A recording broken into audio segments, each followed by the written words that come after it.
BASC, confianza y seguridad certificadas. Esto está pasando ahora.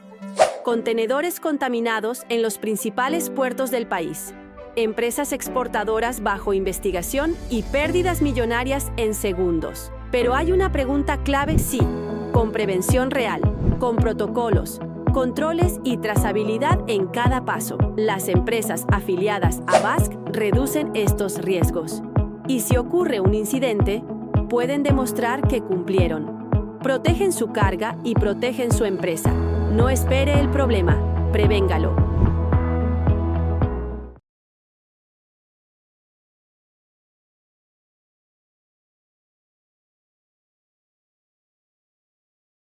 Hola, queridos amigos del programa Hablando de por Convergente TV. Las enfermedades catastróficas y raras representan uno de los mayores desafíos para el sistema de salud moderno por su alto costo, complejidad y el profundo impacto humano y económico que generan en las familias. En Ecuador, la Constitución y la Ley Orgánica de la Salud garantizan atención integral, gratuita y prioritaria para quienes padecen estas patologías. Sin embargo, persisten denuncias sobre demoras en medicamentos, dificultades de acceso a tratamientos especializados y desigualdades territoriales en la atención. Mientras el cáncer, la insuficiencia renal y las cardiopatías siguen aumentando, también crece la preocupación por las enfermedades raras u huérfanas, muchas de origen genético y difícil diagnóstico. Hoy, junto al doctor Miguel Banoni Patiño, nefrólogo, estaremos disipando nuestras inquietudes. Bienvenido, Miguel, qué gusto.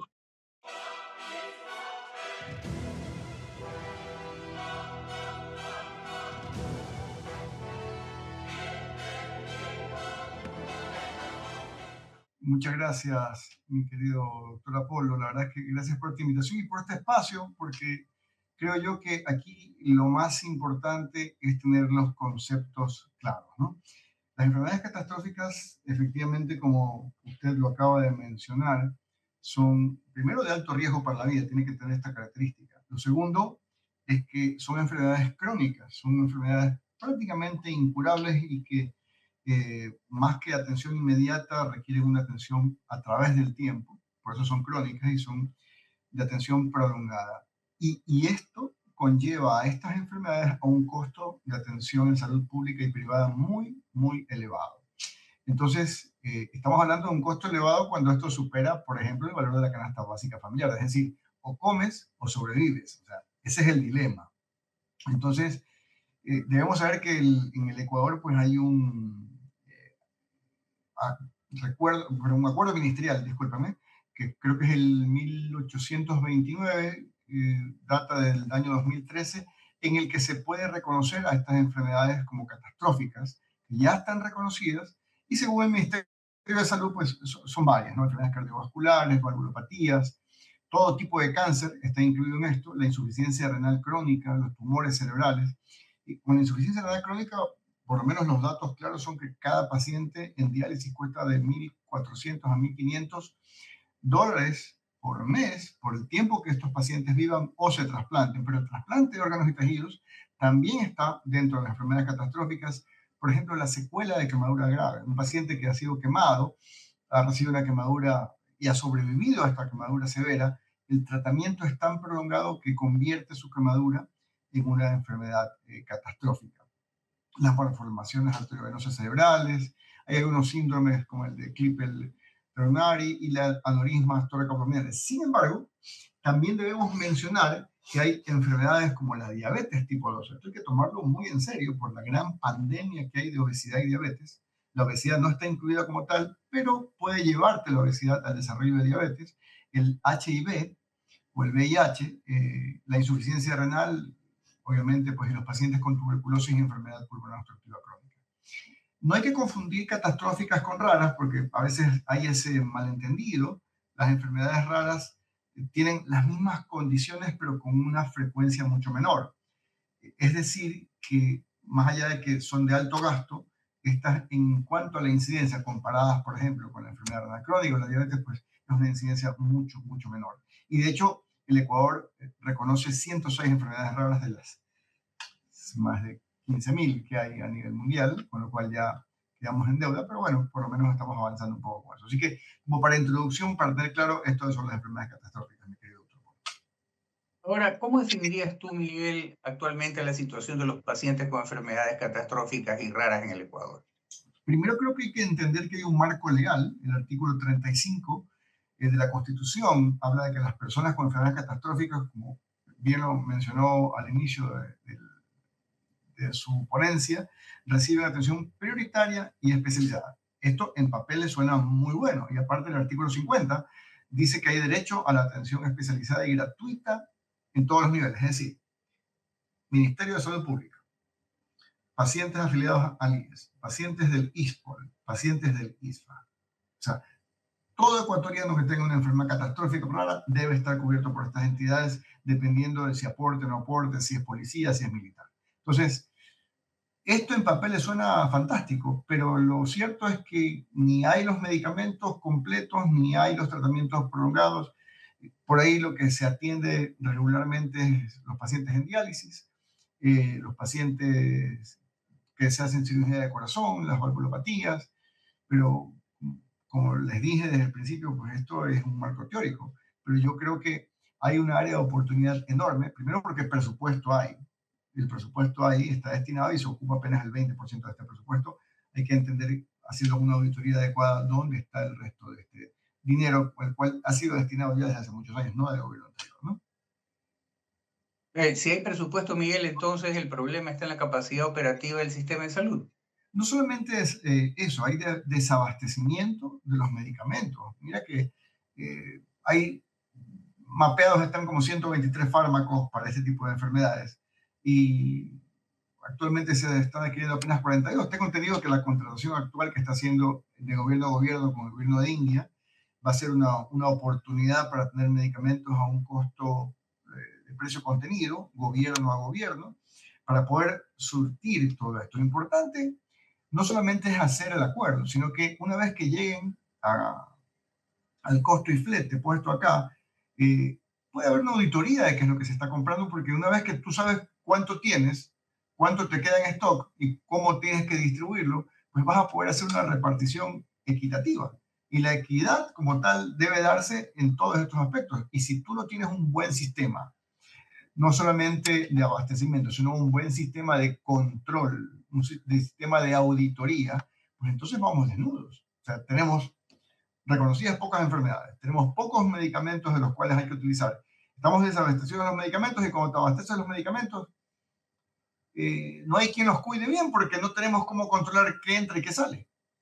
Miguel, el programa de Obamacare justamente se fundamentó en el tema de medicamentos procedentes de la India, porque digamos que los laboratorios norteamericanos eran excesivamente caros los medicamentos.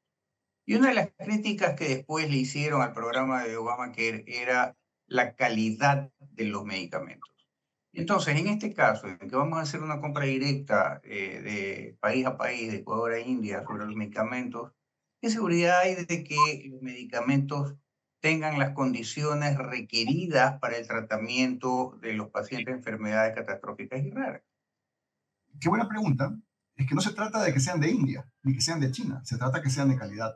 O sea, el tema está en que si tú te cambias de rubro y vas a la industria de las motocicletas, India tiene una marca que es Bajaj. Bajaj tiene el mayor mercado de motocicletas de bajo cilindraje en India y son fabulosas. Ellos compraron la marca Royal Enfield, que era una marca inglesa, y hacen motos con adaptaciones a la tecnología actual. Son motos de muy buena calidad. O sea, no se trata de que sea de India, se trata del tipo de contratación que tú hagas. O sea, esto es muy sencillo. Tú haces un análisis de lotes por separados y aleatorios, no dirigido. Entonces tú puedes ver la calidad del medicamento. Entonces, aparte, no estamos hablando necesariamente de que son medicamentos difíciles de hacer. India tiene tecnología.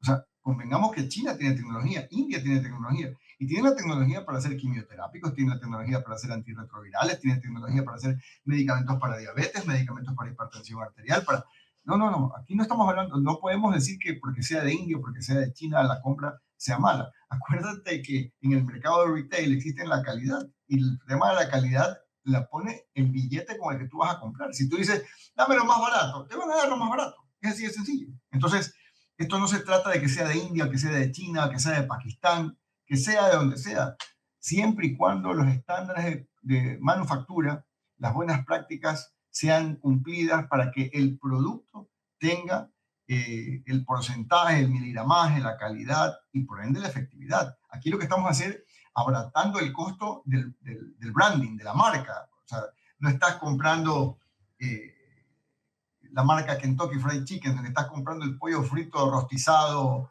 con esta pasta especial para que te parezca que estás comprando el pollo de la marca original. Entonces, convengamos que no pasa porque sea de India o que sea de China. Se trata de la claridad, la transparencia de la negociación y de la auditoría que tú haces a los lotes al azar para decir este producto sí vale.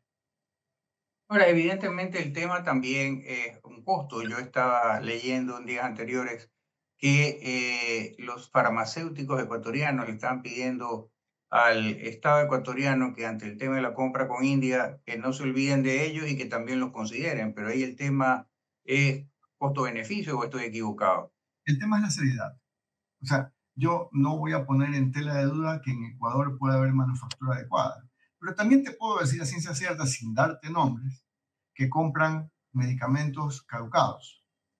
Es materia prima caducada porque es más barata.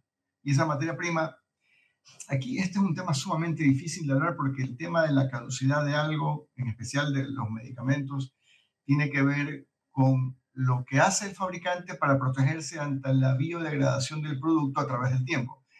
Digamos que un medicamento caducado va a actuar en un 98%. Sí, pero ya no está al 100%. Entonces, por eso esto se trata de seriedad. En el momento en que tú contratas una empresa seria, hay empresas nacionales muy serias, pero muy serias que hacen productos de altísima calidad. No las quisiera mencionar, ni quisiera dejar afuera a otras marcas, pero yo lo que creo es que, como siempre, todo depende de quién te audita. Acuérdate que antes teníamos el Instituto Nacional de Higiene, Leopoldo Izquierda Pérez, por el cual era un tamiz espectacular que fue desensamblado en un gobierno anterior nefasto, por decir que eso no funcionaba. Y eso era nuestro guardián más leal que teníamos para saber que un producto tenga la calidad que debe tener. Y esos tipos eran insobornables y aparte eran un estándar científico altísimo. Entonces, yo lo que creo que ni siquiera pasa porque si haces el producto de cobre, pasa por la seriedad que hay detrás de todo esto. Aquí estamos hablando de que los políticos que están metidos en esto, en compras, en ver qué pueden llevar, no van a consumir más que productos originales. Ellos dicen, no, ese producto no, porque ya saben que están comprando. Así que mucho ojo con eso. BASC, confianza y seguridad certificadas. Esto está pasando ahora. Contenedores contaminados en los principales puertos del país.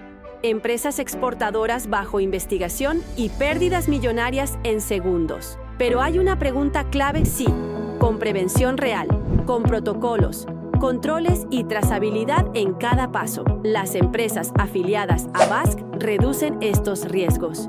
Y si ocurre un incidente, pueden demostrar que cumplieron. Protegen su carga y protegen su empresa. No espere el problema, prevéngalo.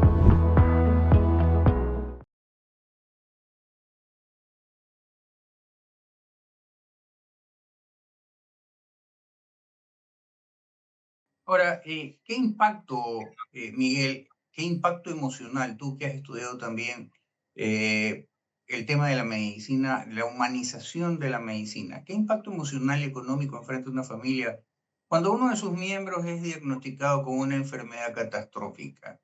Bueno, a través del tiempo lo he visto. Yo llegué de mi especialidad en Argentina, en la que estuve 8 años haciendo 2 especialidades, tanto en nefrología como medicina interna. No habían los convenios que hay hoy con el Estado, que de paso tampoco funcionan.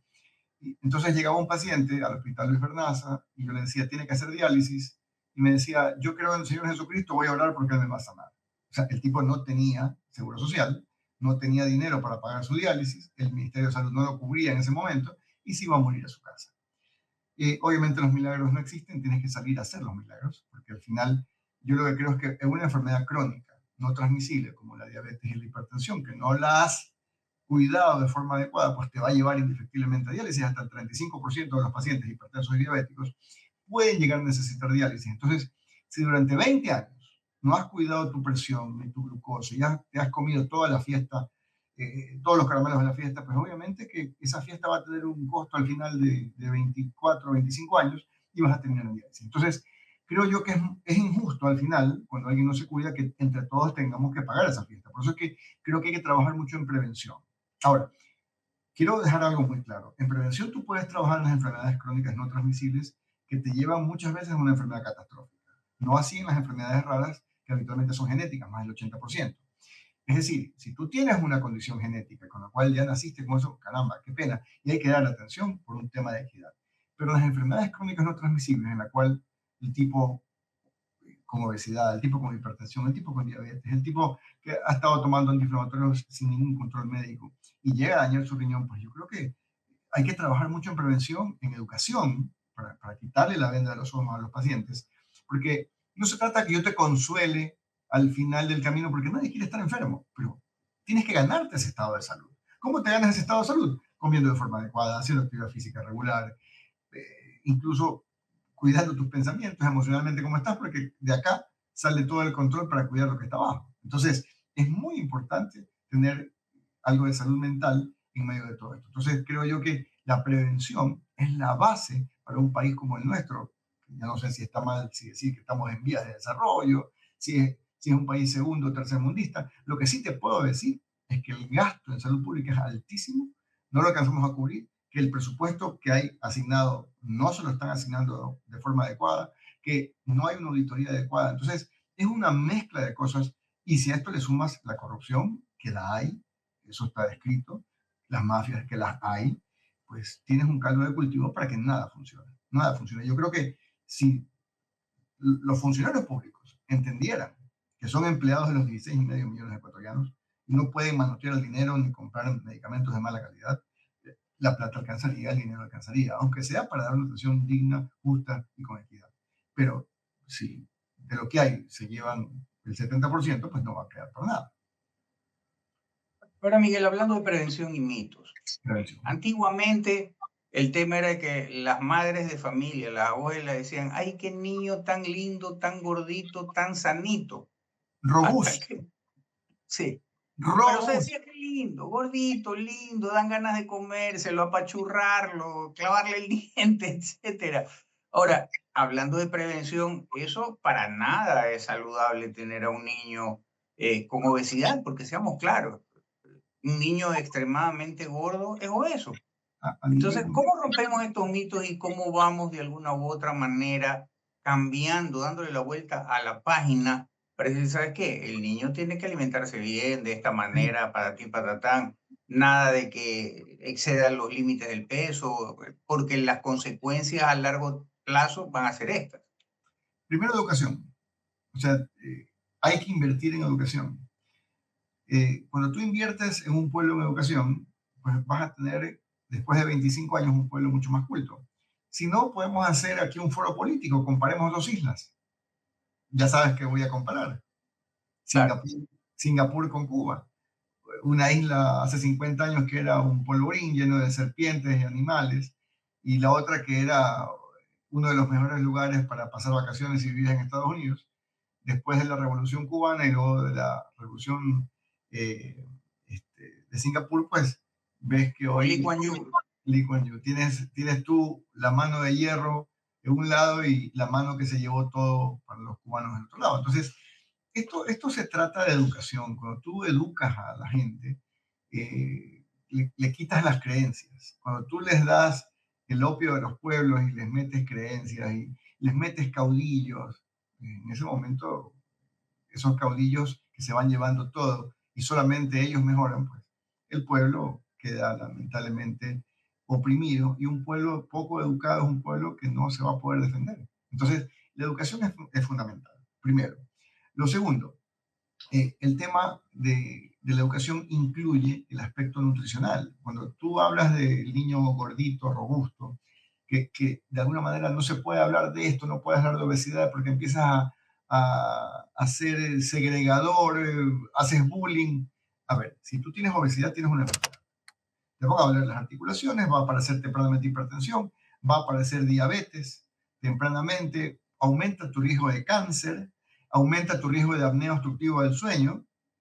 O sea, no es que solamente tienes una talla muy grande, eres un big size. No, no, no, no. Estamos hablando de que tienes una condición que te va a llevar a problemas en tu presión, a problemas con tu azúcar en sangre, a problemas con tu colesterol.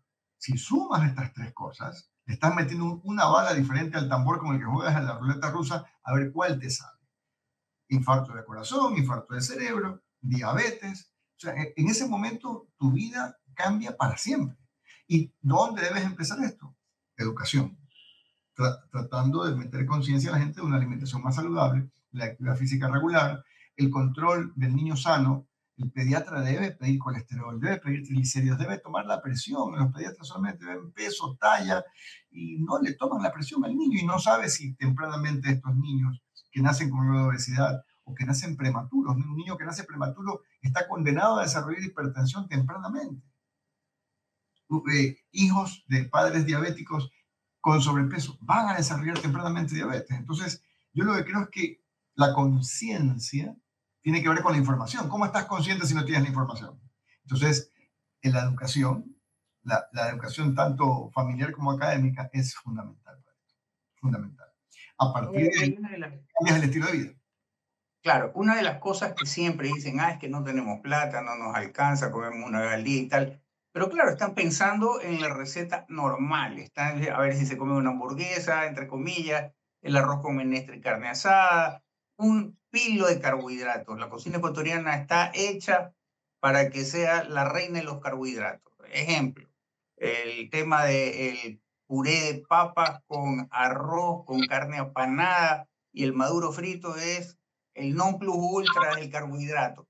Pero también hay maneras de comer bien, con alimentos mucho más baratos que nutren bien. En algún momento con el SPOL, cuando yo estaba haciendo voluntariado con una organización sin fin de lucro, durante 12 años, teníamos una escuelita, hicimos que el SPOL vaya, haga un registro de los chicos y les enseñe a las madres a cocinar con estos productos que eran baratos y que eran nutritivos y no generaban este tipo de obesidad. ¿Por qué no hacer también que, qué sé yo, el Ministerio de Salud, quien fuera, por último, que les enseñe pues también a las madres de familia que pueden comer rico de manera nutritiva y barato? A ver, primero hay que tratar de tener los pies sobre la tierra respecto a esto porque no es tan sencillo.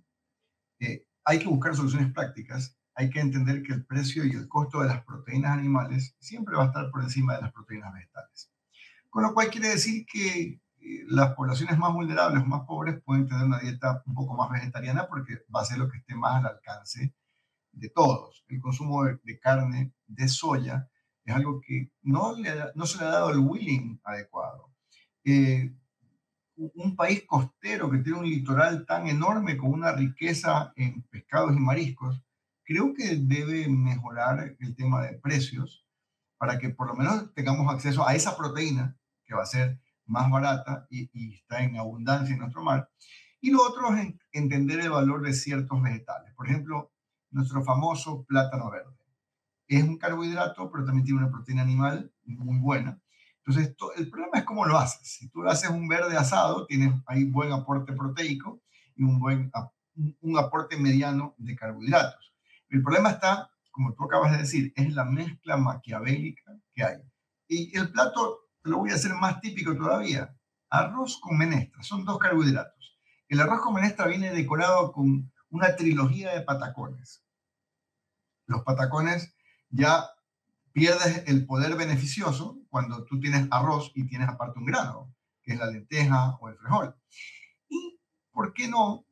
Si tú lo vas a comer en algún restaurante, siempre te sirven unos chiflecitos antes con alguna salsa de albahaca para que lo vayas esperando mientras te sirven el plato. Y la carne habitualmente ha sido cortada por un master sushi que te hace una capa muy fina de carne y te la maquilla con un aliño fantástico. Entonces, al final te das cuenta que el aporte proteico no es tan alto, pero tienes un rico arroz con menestra y patacones, el cual un carbohidrato te sirve de combustible y los otros dos se van a almacenar como tejido graso.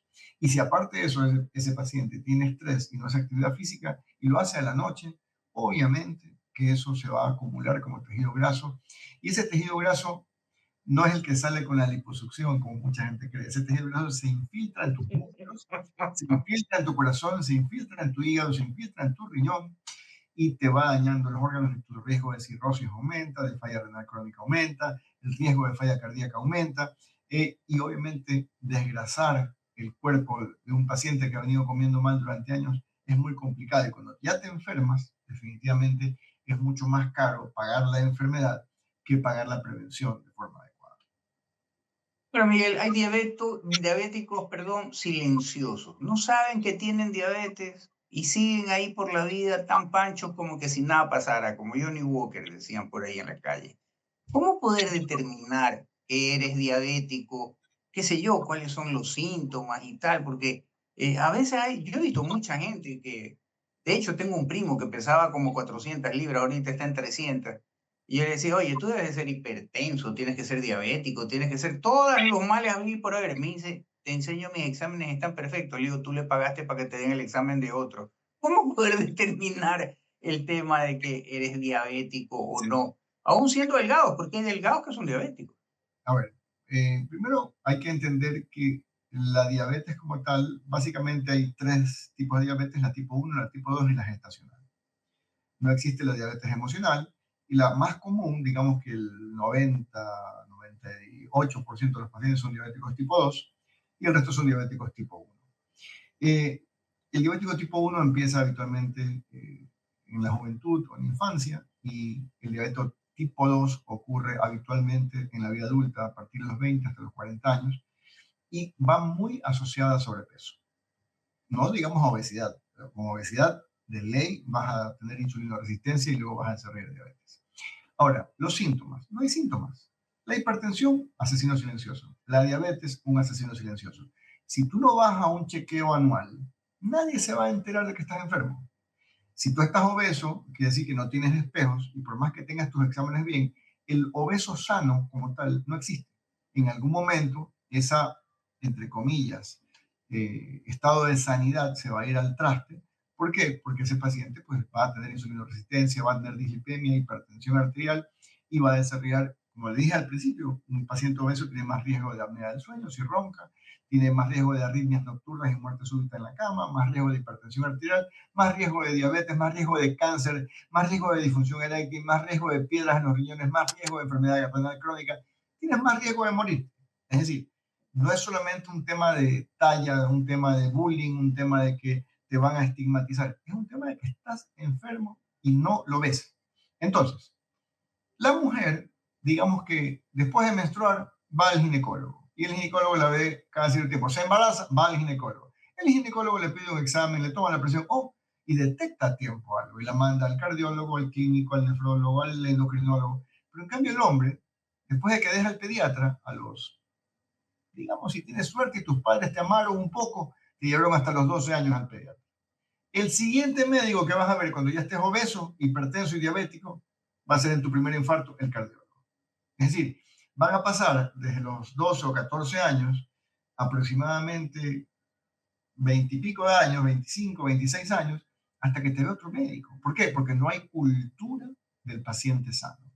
Esa cultura se acabó con el pediatra y nadie le dice a este jovencito que debe ir por lo menos una vez al año al médico, a hacerse controles.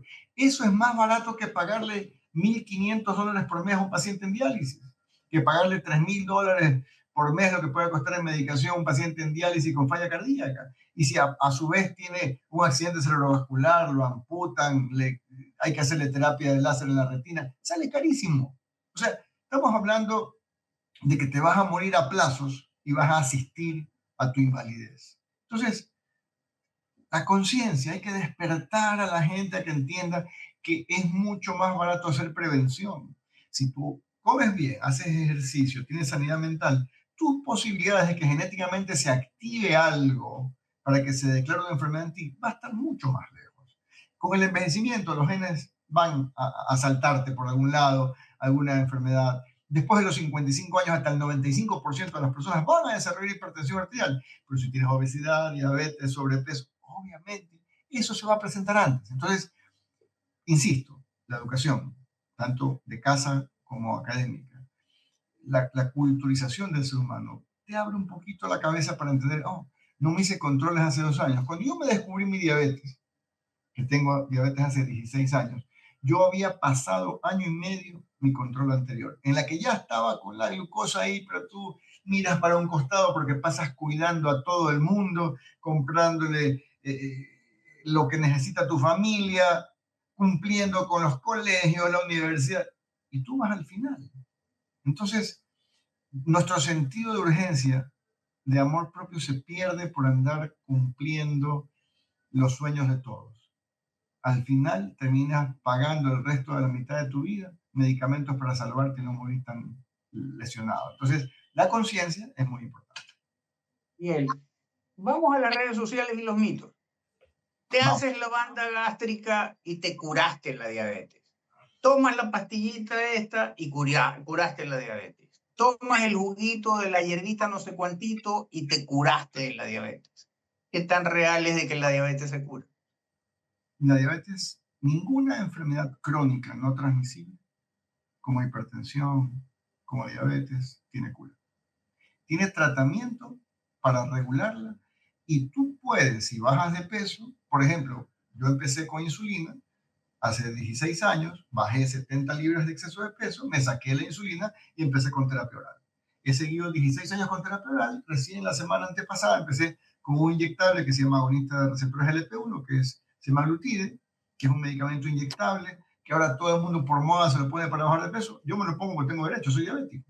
Y como diabético tipo 2, tengo derecho de verme más esbelto como un efecto agregado que tiene el sobrepeso, pero me está controlando perfectamente la glucosa. Entonces, tengo puesto un sensor, ¿no? Que en vivo yo puedo saber en este momento cómo está mi perfil de glucosa, que obviamente con la emoción de estar contigo va a estar, y después de haberme tomado un capuchino, va a estar más o menos en 150. Entonces, yo les puedo mostrar, o sea, estas cosas sirven, y aquí, ¿qué es lo más importante? Ver cómo está tu control. Y tu control dice que estoy el 96% del día bajo control. Tienes puesto un sensor que cuesta en este caso $80 por mes, perdón, $80 cada 14 días. Y tú puedes tener acceso al control de tu glucosa. Entonces tú estás consciente. Este sensor es un bozal para mí. Claro, voy a tener pulsiones como todo. Voy a querer comerme algo dulce que está prohibido y que es veneno para mí. Entonces el sensor me dice, hey, ¿qué estás haciendo? Por eso que la conciencia es la que te despierta. El control regular hace que la atención médica sea mucho más barata. Entonces, por eso es que se trata de despertar a la población. Por eso insisto, hay que despertar a la gente con datos claros. Decirte, oye, ¿te gustaría que te amputen las piernas? ¿Te gustaría que alguien te cruce la calle porque está ciego? Bueno, eso te va a pasar si tienes diabetes. ¿Te gustaría que te dé un infarto de corazón y cuando quieras caminar se te hinchen las piernas y cuando te acuestes a dormir tengas que poner 4 almohadas para levantar tu espalda porque te ahogas? No. ¿Te gustaría morirte en la cama roncando? Bueno, eso te va a pasar si no haces absolutamente nada. O sea, todo el mundo quiere milagros. Yo digo que los milagros no existen, tú tienes que salir a hacer los milagros. El milagro es el cerebro que te dieron, los padres, el hogar donde naciste, por ahí tus compañeros de colegio, tu colegio, lo que tú quieras. Tienes un montón de herramientas que las tienes acá metidas, almacenadas, y no las pones en práctica. Tu experiencia, no la pones en práctica. Cuidas a todo el mundo, no te cuidas, no tiene sentido. Digo, hace 16 años me explotó la diabetes en la cara y yo dije, no, espérate, yo no voy a morir en una silla de ruedas, amputado, ciego, en diálisis, impotente, no, eso no me va a pasar. Entonces tomas control de todo esto. Y aparte de eso, pues, te motivas y te comprometes porque tienes un propósito, por lo menos vivir un día más con mejor salud. Porque como tú me hiciste la pregunta, no hay síntomas, no los hay. Entonces, si no los vas a buscar, no los vas a encontrar. Claro, ahora, Miguel, sigamos con los mitos.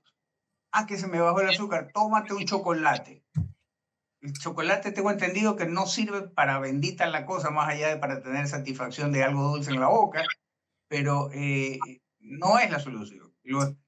Todos estos mitos de tómate el chocolate, cómete el caramelo, realmente a alguien que sufre de diabetes y en una emergencia, ¿qué se le puede dar? A ver, un paciente diabético que hace hipoglicemia habitualmente es el que está en tratamiento con insulina. Y eso ocurre más en los diabéticos tipo 1. A mí, en mi vida de 16 años de diabético, me ocurrió 2 veces. Estamos hablando que en 16 años yo he tenido 2 hipoglicemias.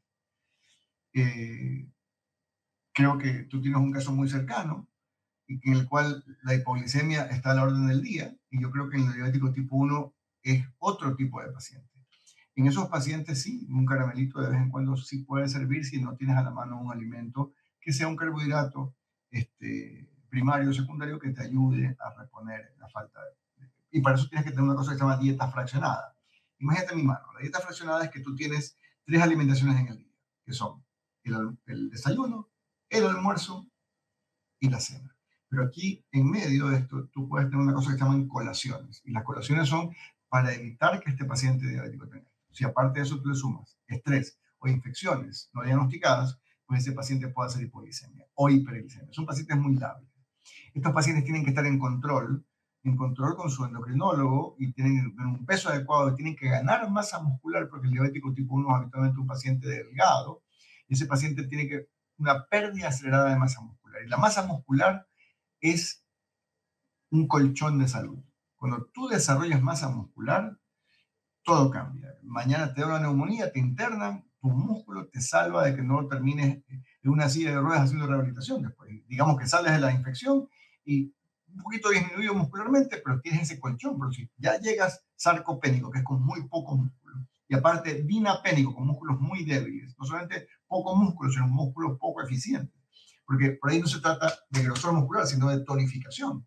No se trata de que ganes una gran masa muscular, sino que tengas una cantidad de músculo eficiente, que puedes hacer flexiones de pecho, sentadillas, que puedes hacer barras, que puedes hacer abdominales. Entonces, el músculo en estos pacientes es vital.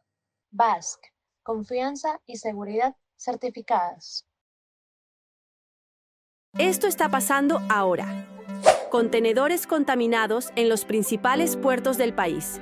Empresas exportadoras bajo investigación y pérdidas millonarias en segundos. Pero hay una pregunta clave, sí, con prevención real, con protocolos, controles y trazabilidad en cada paso. Las empresas afiliadas a BASC reducen estos riesgos. Y si ocurre un incidente, pueden demostrar que cumplieron. Protegen su carga y protegen su empresa. No espere el problema, prevéngalo.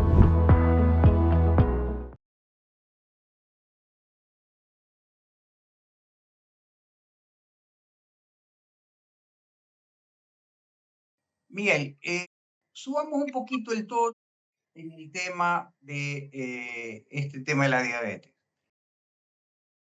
No sé si sean mitos, si es realidad, pero en el ciudadano a pie dice, entraste en diálisis y entonces estás con un pie en el cementerio. ¿Qué tan real es esto?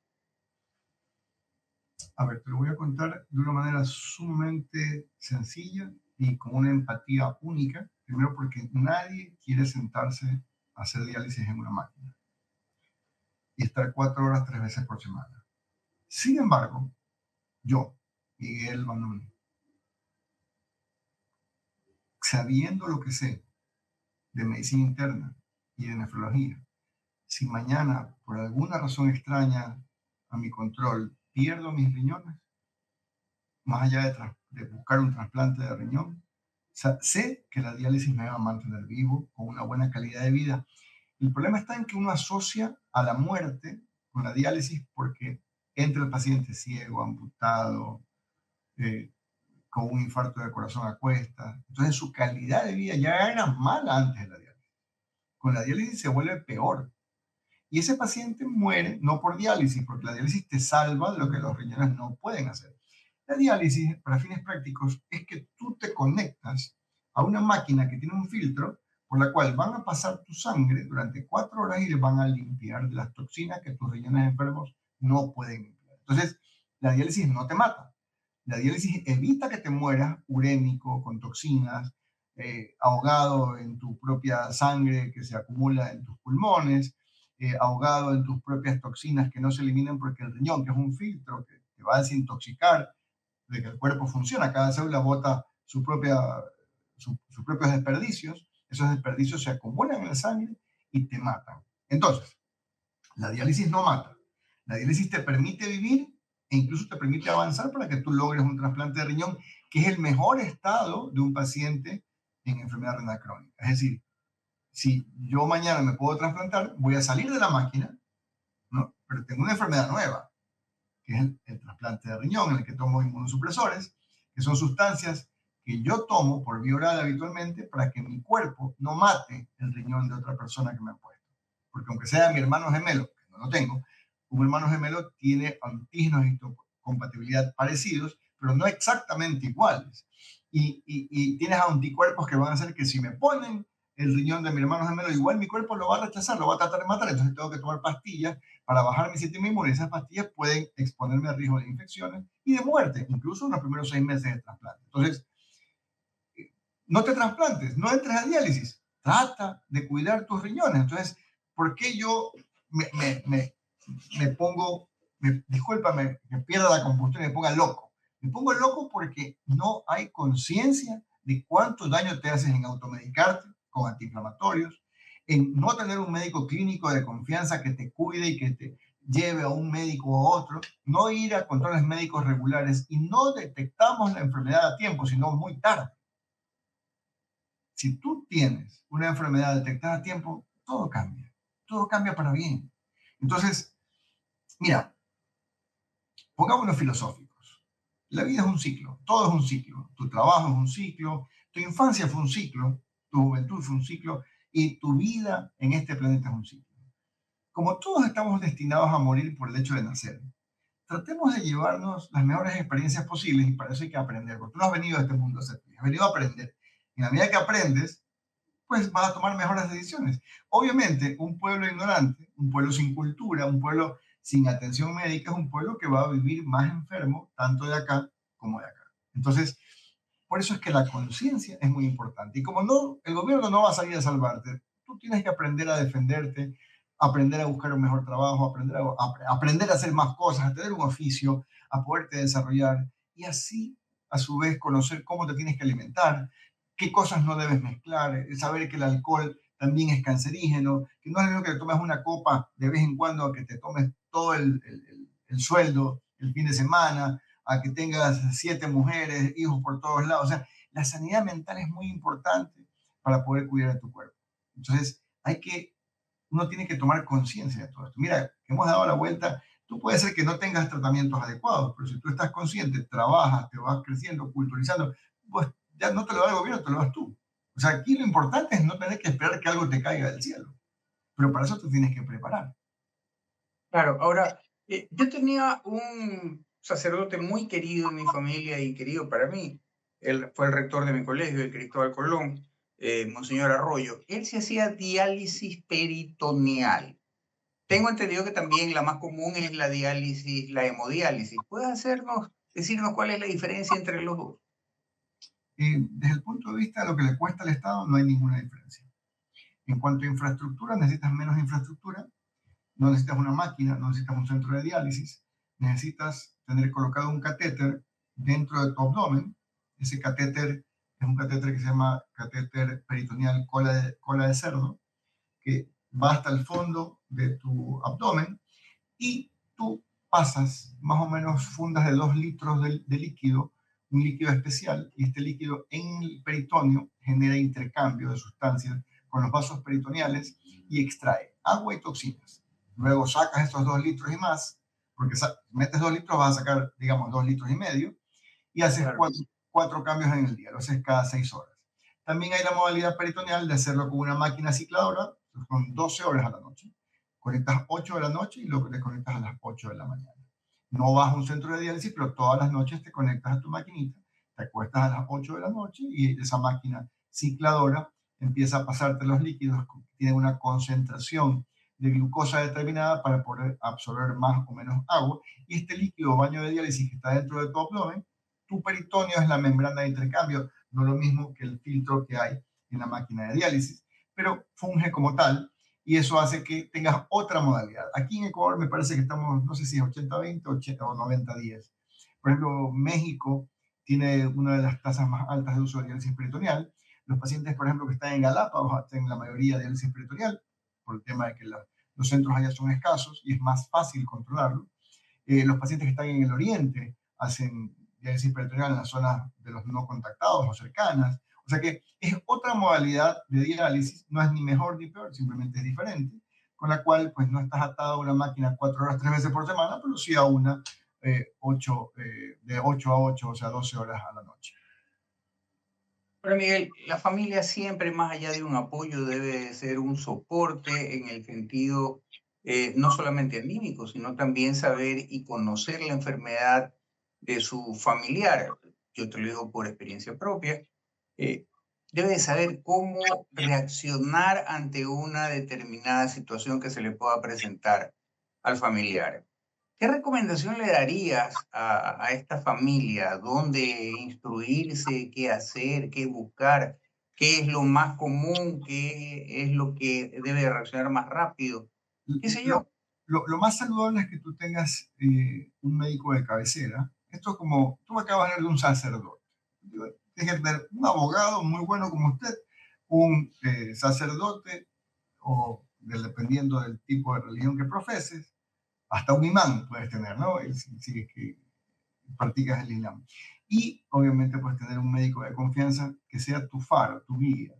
Ese médico no solamente que te va a decir qué hacer, ese médico va a estar en contacto contigo, va a estar cerca de ti. Pero aquí lo más importante, más allá de lo que tú sepas que tienes que hacer, más allá de eso, hay que ir 1 o 2 veces al control médico, al chequeo médico. Si tú vas a un chequeo médico anual o 2 veces por año, haces ese esfuerzo de ir 2 veces, ¿no? Estamos hablando de los 365 días del año, 2 días vas a destinar para ir al médico y eventualmente 2 más para hacerte los exámenes. Con 4 días que tú inviertes en el año, tú estás alejando la posibilidad de una enfermedad o controlando una enfermedad que ya requiere seguimiento. Pero te vas a enterar. El problema está en que estamos esperando un manual de cosas mágicas para que así suceda. Hay mucha gente que invierte en medicina natural, medicina tradicional china, que ya está ampliamente demostrado. Yo no te quiero virar la cámara, pero aquí tengo 2 asientos donde se sientan los médicos naturistas y los médicos de medicina tradicional china cuando se enferman. Y yo les pregunto, ¿y tus bolitas? ¿Y tus plantitas? Y les quiero recordar algo, los medicamentos que utilizamos los médicos alópatas como yo, que son los médicos tradicionales, los sacamos de la naturaleza. La aspirina sale de la corteza del sauce blanco. La dapagliflozina, que es un producto para diabéticos que ha cambiado la falla cardíaca a la falla renal, no solamente la diabetes, sale de la corteza de la raíz del manzano. Entonces, la penicilina es un hongo, el Penicillium notatum. Entonces, aquí no me vengas con que el producto es natural y el otro es artificial, porque lo que tú estás tratando es de venderme tu producto, que no tiene un registro sanitario tan prestigioso como la compañía farmacéutica que lo hace, y no tengo a quién reclamarle si eso no me funciona. Entonces, una cosa es un paliativo, algo que te ayude un poco, un efecto placebo, pero los medicamentos no son ni artificiales ni naturales. Los medicamentos son moléculas modificadas en laboratorio para que cumplan un objetivo determinado. No es que el medicamento me hace daño por otra cosa, pero obvio, si tú tomas agua en poca cantidad, te deshidratas. Si te deshidratas, puedes desarrollar litiasis renal, enfermedad renal crónica. Si tomas agua en gran cantidad, te puedes morir. O sea que la dosis siempre va a ser muy importante. El equilibrio siempre va a ser muy importante. Entonces, yo lo que quiero es, primero, derrumbar creencias. ¿Usted quiere tomar un producto natural? Por favor, no me visite. ¿Por qué? Porque usted va a poner en riesgo mi nombre, que lo he construido después de casi 30 años de ejercicio profesional, ¿no? Porque mi nombre no solamente es mi nombre, la universidad, la especialidad, sino que todo lo que yo prescribo, lo prescribo para tener un objetivo, que es que el paciente tenga una mejor calidad de vida, una vida digna. Entonces, si tú vas a tomar lo que te da la gana, yo no puedo ser corresponsable, copartícipe, cómplice. No, no. En ese aspecto yo no voy a transigir porque tú dejarías que un tipo que no sea piloto de avión vuele el avión con el que tú vas a irte a Quito o te vas a ir más lejos. No, pues. Yo ni me operaría el corazón con un dentista. Los dentistas son fantásticos, ellos empezaron siendo los primeros cirujanos, pero te voy a contar algo. En realidad los carniceros fueron los primeros cirujanos. Te voy a contar algo. El problema está en que todo el mundo invierte en un celular bueno, en un televisor bueno, pero en cambio no quieren invertir en salud. Y eso es terrible. Terrible porque está hablando de que tus creencias hay que derrumbarlas. Está hablando de que tu manera ordenada de pensar está equivocada, de que no tienes prioridades. Es como la gente que dice, metámonos en Honduras, que la cannabis y la marihuana es buena porque te tranquiliza, que te quita el glaucoma, que te quita la migraña. ¿Tú dejarías que a tu hijo de 20 años lo opere un neurocirujano que sabes, que lo conoce, es surfista y aparte consume marihuana? No quieres. No, pues, evidentemente. Porque no, es que no te vas a, nunca estás high, estás down, nunca estás mejor. Entonces, el tema es la creencia. Una cosa es que tú utilices una crema y te la untes que tenga un par de moléculas de THC, de lo que sea, de lo que tiene el cannabis, a que te lo fumes. Entonces, el tema está en que a las personas les encanta tener creencias. Y es mucho más barato un influencer, un TikToker, un YouTuber, un Facebooker que te diga cualquier tontería y tú le creas y no le creas a un profesional que se ha quemado las pestañas. ¿Para qué? Para atender a gente que cada vez que yo prescribo algo, estoy poniendo el sello que dice que Miguel Banoni, con el medicamento que te estoy prescribiendo, te estoy garantizando que esto va a mejorar. Pero si no vas a hacer lo que yo digo y si no vas a hacer la dieta, porque la dieta es parte de tu tratamiento, fíjate en cualquier guía internacional de hipertensión, de diabetes. Estamos hablando de que en la base de tratamiento está el cambio en el estilo de vida. No quieres cambiar tu estilo de vida, quieres seguir comiendo como estás. Flaco, perdón, gordo, sigue adelante. No me visites porque no tiene sentido que botes tu plata aquí, que yo sea cómplice y vea cómo te vas arruinando poco a poco. Y hablando de eso, Miguel, hay, hablando de los influencers y todo esto de aquí y de cambiar la mentalidad, hay cualquier cantidad de propaganda que dice, eres gordo, eres obeso, tienes diabetes, olvídate de todo eso, la banda gástrica y te olvidas de la diabetes, te olvidas de todo. ¿Qué tan real es eso? Por un lado, y por otro lado, por ejemplo, en Alemania, siempre te acompaña, inclusive para si te rompes la muñeca y te va a operar, hay un psicólogo. Yo he visto algunos casos en el tema de la banda gástrica que sí, bajaron en un principio, pero después se hicieron igual de globos que como si no se hubieran hecho nada. Porque el paciente no fue evaluado de forma adecuada. Mira, la cirugía bariátrica en número ha caído a nivel mundial una bestialidad. Acabo de venir de Estambul, eh, asistiendo al 33º Congreso Europeo de Obesidad, uno de los más importantes del mundo. Tuve como compañero de viaje un médico del Perú que es un cirujano bariátrico, que me dice, yo quiero seguir trabajando en obesidad y por lo visto tengo que aprender esto con ustedes porque antes operaban al que se pasaba por delante, el que tenía medio rollito lo operaban y le dañabas la vida. A ver, una cosa es que tengas obesidad mórbida, por encima de 40 índice de masa corporal, y que ya hayas tenido tu primer infarto, y tu riesgo es tan alto que si no te operas porque no hay manera de que dejes de comer. Pero sin embargo, ese paciente va a fracasar si no tiene un soporte emocional, porque no solamente el tema de contar y restar calorías. No. Manejar la obesidad es una estrella con muchas puntas, muchas aristas. Es una locura. Tiene que verlo el endocrinólogo, el cardiólogo, el clínico, el nefrólogo, nutricionista, el psicólogo, eventualmente el psiquiatra. Por ahí es un ser humano roto y porque está roto, su fuego interno que está ahí del duelo incompleto le hace que tenga ansiedad o depresión y esté comiendo por ansiedad o por depresión. Y aunque le amarras la boca y no le quitas el problema inicial, el efecto es la obesidad y la causa no la arreglaste. Entonces, la cirugía bariátrica tiene indicaciones específicas y siempre y cuando el paciente califique y sepas que va a tener una predisposición al cambio en el estilo de vida. Porque si durante 40 años has comido de una forma inadecuada, porque alguien te opera, no vas a cambiar. El hábito no cambia sino en más de 6 meses de hacerlo y repetirlo y comprometerte, porque tú no te curas de este tipo de cosas. Mira, tú acabas de dar la mejor descripción, que es una enfermedad crónica no transmisible y no se cura. Y tanto así no se cura que aunque te hagas la bariátrica, estos tipos descubren la manera de seguir comiendo, licúan pizza y se la mandan licuada pedazo a pedazo. Ah, bueno, discúlpame, esto no se trata de satanizar. ¿Cómo te ayudo si tú no permites que yo maneje? Tú quieres seguir manejando por un mal camino. ¿Cómo te ayudo?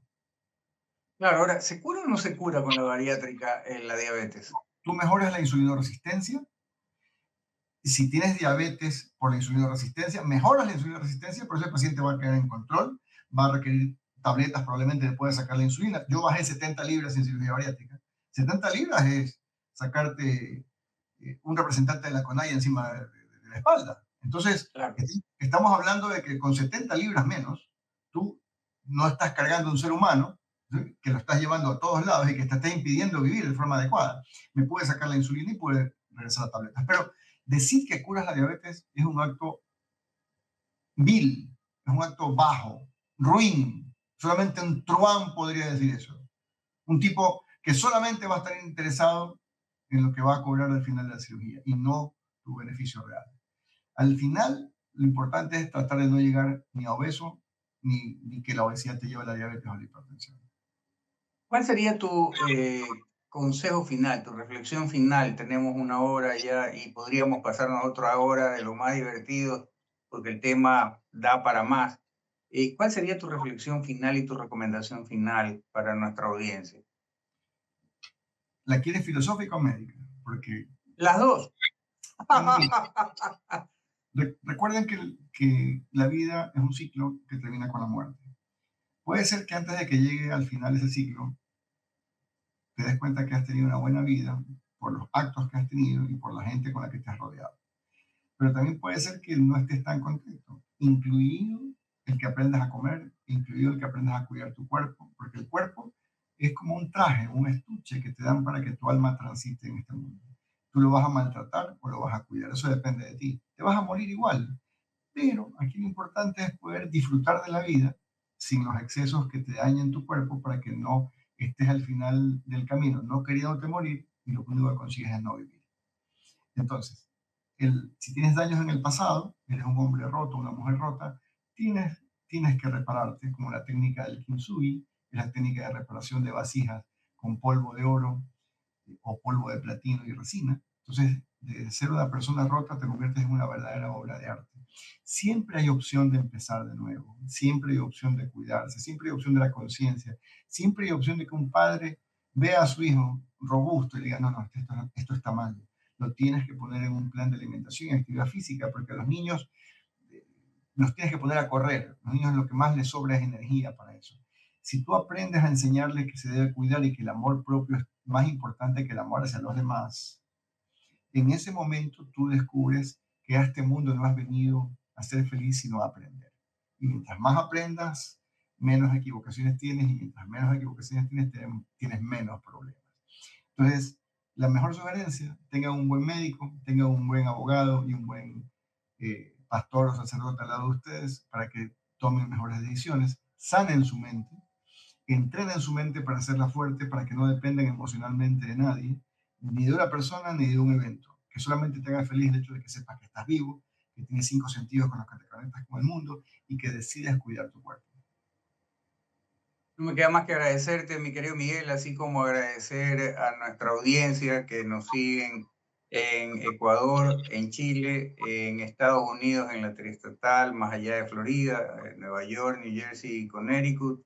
También a quienes nos siguen, a nuestras comunidades en España, en Madrid y Barcelona, y en Italia, en Génova y Roma, y también en Australia, en Melbourne. Así que agradecerles a todos ellos, que más o menos llegamos a 541,000 familias, y agradecerte a ti, Miguel, porque ha sido, no obstante que ha pasado una hora, ha sido la hora que se ha pasado realmente volando, porque hemos topado de todo, y déjame decirte, tratando un tema tan serio con algo de humor y con bastante humanidad. Muchísimas gracias, Miguel. Gracias. Mis respetos a la audiencia. Un abrazo.